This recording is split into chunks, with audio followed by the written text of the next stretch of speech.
Hello everyone, welcome back to Kerbal Space Program. So, we have two very promising contracts I have accepted. The first contract I accepted is to get a space station into orbit so that we can do the plant growth experiment. Now that's a 3-star mission, and it's one I don't think we're quite ready for yet. I feel that in order to launch the space station, we will need heavy rocketry parts. Now, the problem with that is we are short on science to be able to accomplish such a thing. We can't get those rocketry parts going. So, what we're going to do instead is test the basic jet engine. Now, for this one, all we really have to do is reach 20,000 meters above the ground and be going a speed of 310.0 meters per second minimum. I think we can do that fairly easily. But testing the engine out is going to be rather different. Now let's take a look at this. Active. Look at it in further detail. We have to activate the part through the staging sequence. Sounds simple enough, correct? Well, hopefully it is. So let's just grab this thing and grab our engine. Now, here is where we actually have a little bit of a problem. See, we can't attach anything below this jet engine, meaning in order for me to test it, we're going to have to set up a little bit of a weird setup. Basically, the engine is going to be on top. Now, this doesn't really matter much at all because the engine is completely useless. All we have is rocket fuel, and while rocket fuel has liquid fuel in it, we are missing the other thing that the jet engine needs.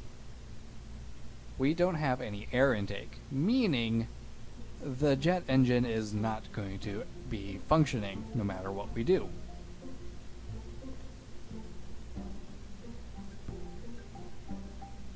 As such, we're just going to do this and hope for the best. I'm going to attach a couple parachutes to the side.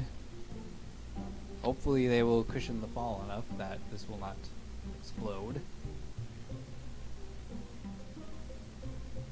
And everything else about this rocket is going to be pretty much normal.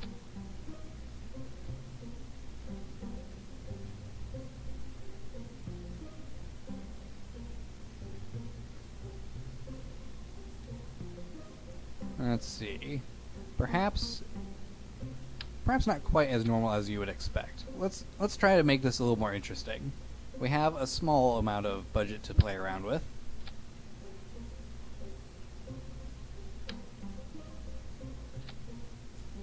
Now, if we do something like that, it should be able to achieve 20,200 meters, and it should be fairly aerodynamic.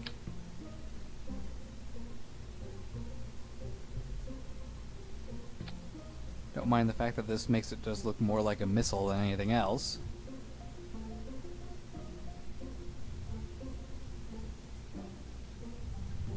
Alright, everything is set up in the proper staging sequence. We're gonna dub this vessel for science and give it a launch.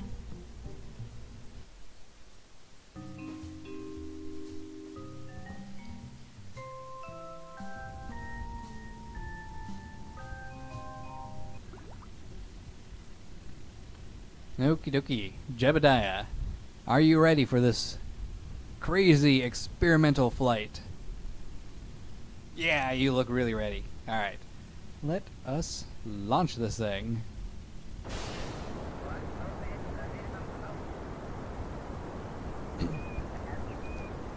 Now, hopefully, we don't end up going too fast. If we go too fast, then this mission's a bit of a failure.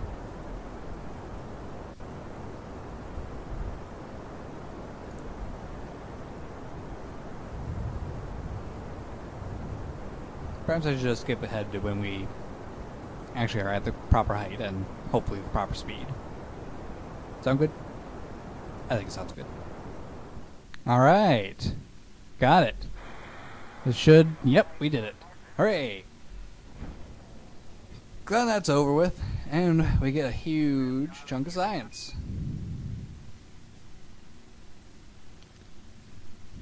Honestly, I don't think I should do solid fuel only launches anymore, because they don't really control very well. That was kind of stressful. I was watching the thing go too high and then too low, and scary. I could have Jeb EVA right now to try to get more science, but I have a feeling he'd just rocket off the side of this thing and everything would be for naught.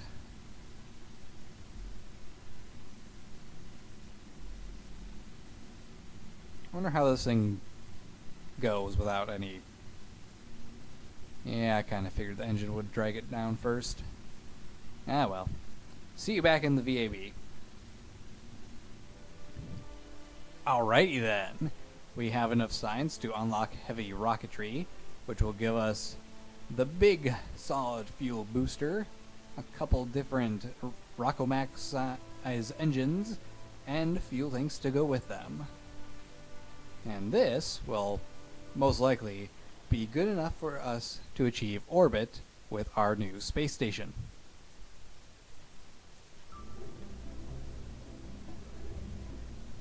Which I was working on a design for the space station, but I just don't think it's good enough. I'm looking at the tonnage. It is quite a heavy thing, and I don't think I can get enough power out of any of these engines, even combined, to get us into orbit. As such, we are going to remove this entire lower section.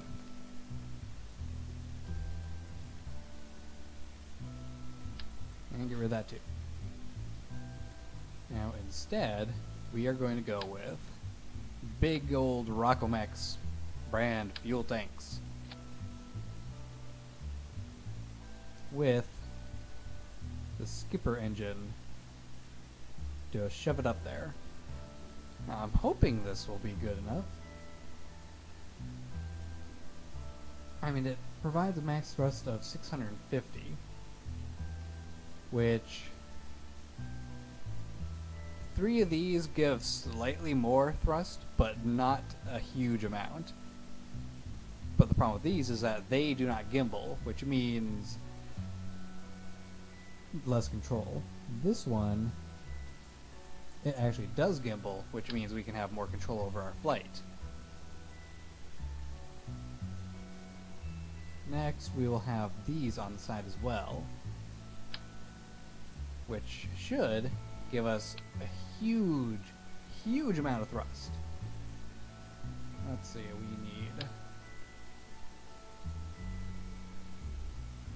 we're gonna go with 4 of these.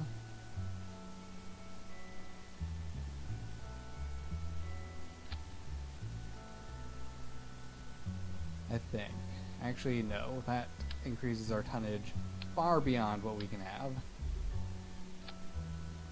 So instead, we will go with 2. Now, I might not even need to have anything other than these to start with. Let's see, we're going to need aerodynamics to give us a little better control while we're in atmosphere.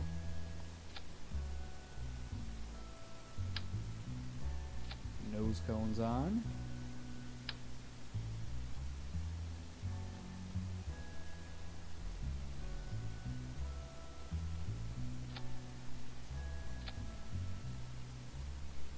Use that so this doesn't get crushed together. This is quite a spendy project.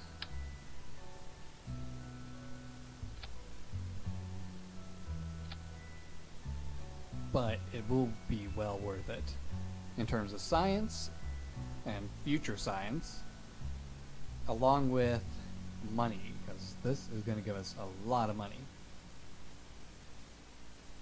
Oh, do we have enough here to get this going? I think we do.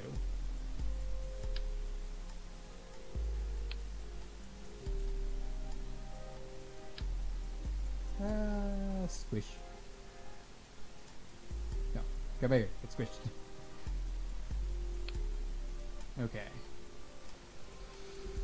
I'm nervous. I'm really nervous.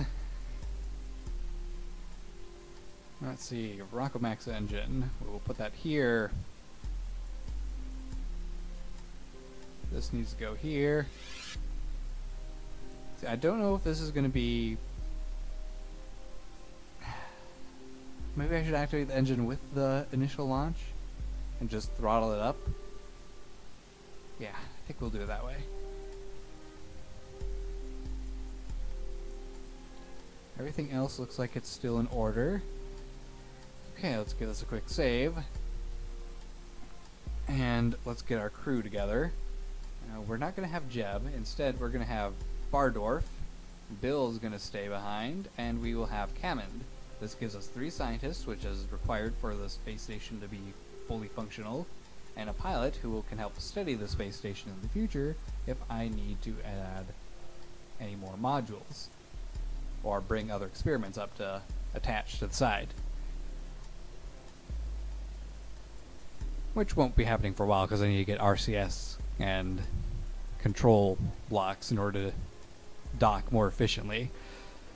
Okay, let's give this thing a go. Alright, everything looks stable. 3, 2, 1, launch. Why did we tip? What?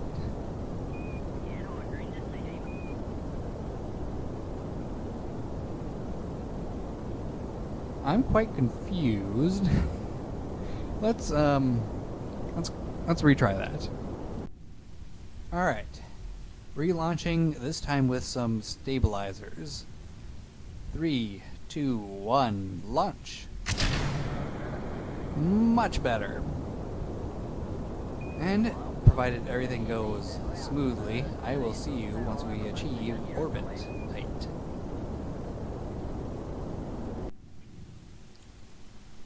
Alright, I have a fairly good feeling about this. We have a 94,000 meter apoapse and a fairly good length of distance before we actually reach it. So if I wait around a little bit,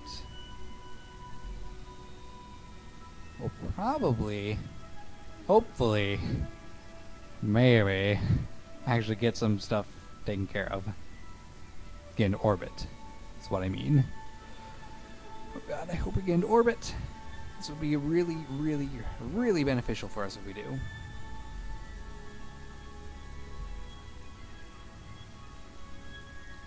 I need to wait a little while. Like... Okay, about now, perhaps.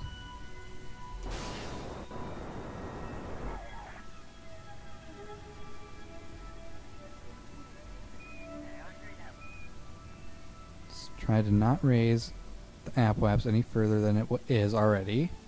And instead put all of our fuel efforts towards getting this thing into orbit. We have a very limited amount of fuel and a very small engine to do so. I'm wondering if maybe it would have been a smart idea for me to get the max size tank of liquid fuel to do this.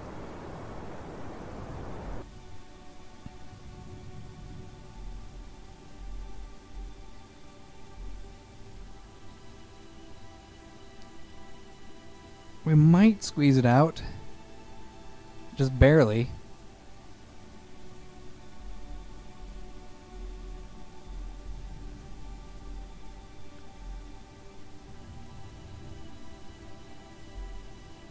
If we do, then this will be probably the closest I could have cut it in terms of fuel amount. But I'm having my doubts.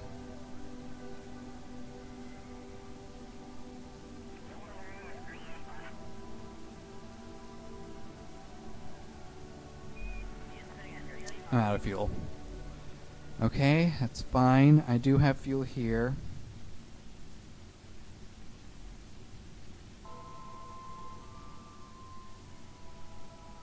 I don't know if I can transfer it. Yeah, I don't think I can transfer it. We're so close. If I had more fuel width, we would be in orbit, and this would be perfect. But I don't have enough fuel.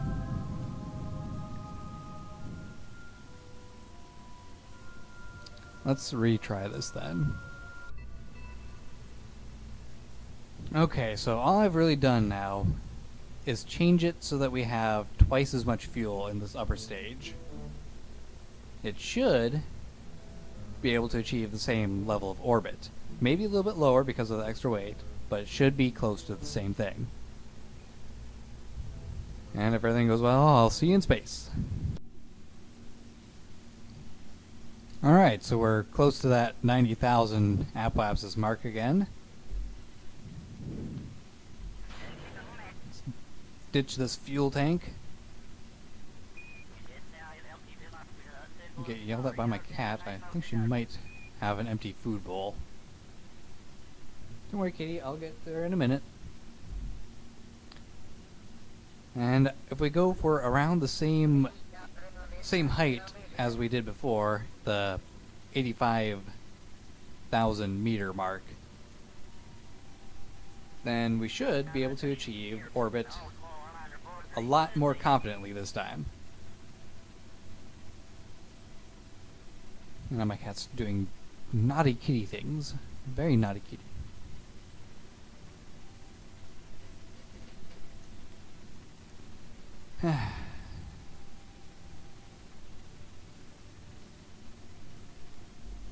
Avoid owning cats if you can. They will do everything they can to make your life interestingly chaotic. That's the polite way of saying they're a real pain in the ass.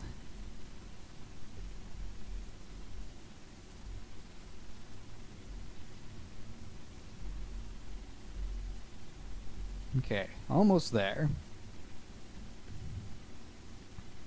Actually, perhaps I should start burning sooner this time. Yeah, I should go sooner. That's because it's a slightly lower trajectory than it was before.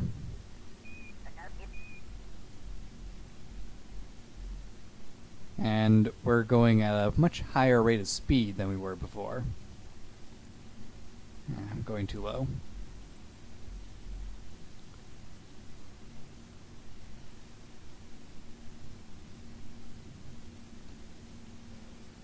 Alright, if everything goes well, we will have an orbit. If everything doesn't, then I'm probably just going to sit on my desk and cry for a little while. 'Cause crying is a good way to solve everything that's wrong in your life.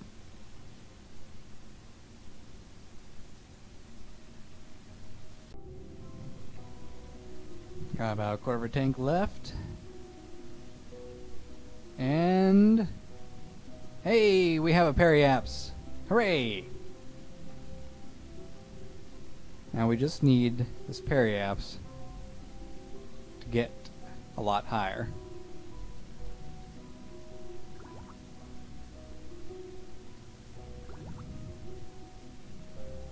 Okay, it's up to orbital height. Good. That means I can turn this engine off.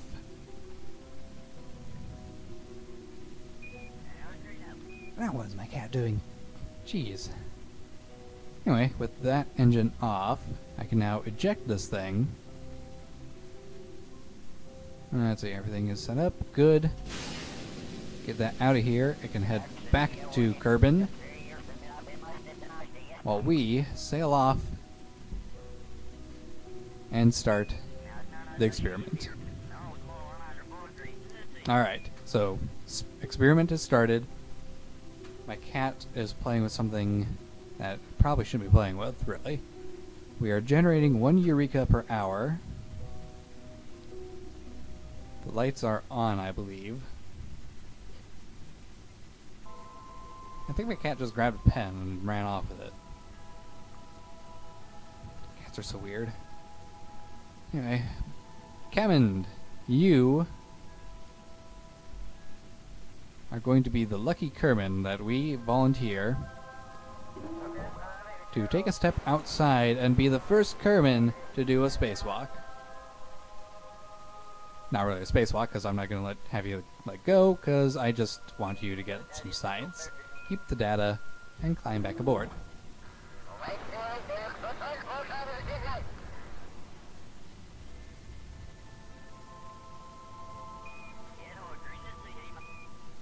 And let's extend this thing. Lovely. We have a good amount of electrical charge, so I guess we might as well transmit that data. Let's see, review stored data. Let's transmit it. I think crew report is going to be the same. Yep. There's no point in doing crew reports then. How is this going? We're up to 0.02. So good news is we don't need to be focused on the station. We can go off and do something else entirely while we wait for this to go. But what I'm going to do instead is open up the alarm clock. And we're going to add a new alarm. Crud station.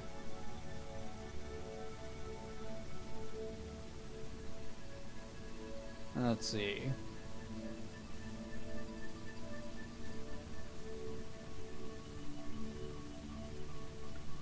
This is going to require at least 50 hours, so...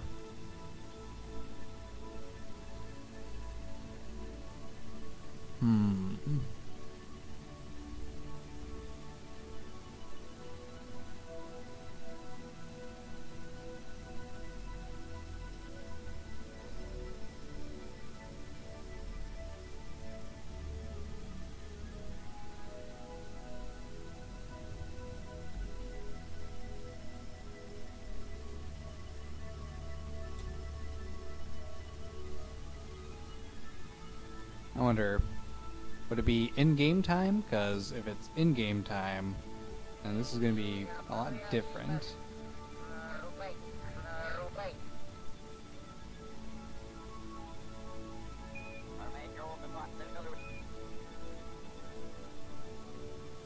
How about if I set this up to go off in 1 hour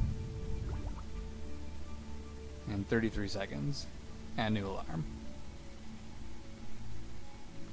And if it's generated a full Eureka by then we know it'll take at least 50 in-game hours.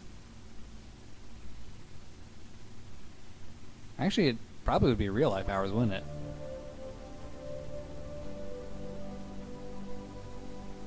Well, we'll see. I'm gonna head back to the Space Center and accelerate time. Alright, so we only got about 10 more seconds until the alarm for the station is done.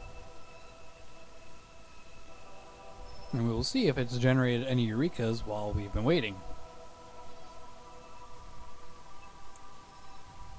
Do that and close, jump to ship.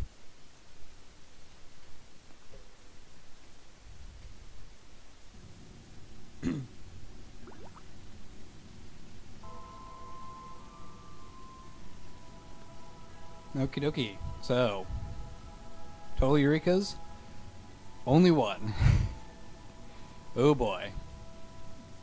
This is going to be quite a lengthy experiment that we're doing. But at least we did confirm it does generate Eurekas while we are waiting. Just generates them over a very long time. So we have to wait until this is finished running, and then we use the drone part to bring it back, which will be the easy part. So how about if I go and skip ahead until the point that we are ready to complete this? Sound good? I think it sounds marvelous. Actually, I think that I will end this episode here.